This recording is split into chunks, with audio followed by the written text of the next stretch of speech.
আপনার বয়স হয়ে গেছে 50 বছর।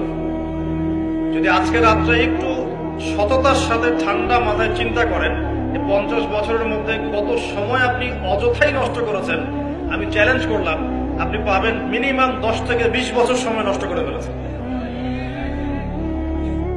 এই 50 বছরের জীবনে আপনি টেলিভিশন দেখেছেন 3 থেকে 4 বছর। এই 50 বছরের হায়াতে আপনি শুধু টেলিভিশনে দেখেছেন 3 থেকে 4 বছর।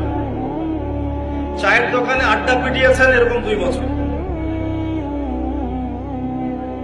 বন্ধুদেরকে নিয়ে গল্প করেছেন, বাইক নিয়ে ঘুরেছেন, এখানে ওখানে আড্ডা পিটিয়েছেন অহেতুক আরো 2 বছর। 2 বছর গার্লফ্রেন্ডের পিছনে নষ্ট করেছেন। যেখানে সাহাবায়ে কেরাম কি করতেন জানেন? খাবার খাওয়ার সময় সাহাবায়ে কেরাম রাদিয়াল্লাহু আনহুম খেয়াল রাখতেন কোন খাবারগুলো খেলে সময় কম লাগবে, তারা এমন খাবার খেতেন যে খাবার খেলে সময় কম লাগবে, তাড়াতাড়ি খাওয়া যাবে, তাড়াতাড়ি ইবাদত করা যাবে। আর এই যে ফেসবুক ইউটিউবিং এর যে যুগ আসছে, এতে করে দেখবেন যে একদিনের মধ্যে 24 ঘন্টা যদি দিন হয় তার মধ্যে মিনিমাম 5 থেকে 6 ঘন্টা অনলাইন খেয়ে ফেলছে।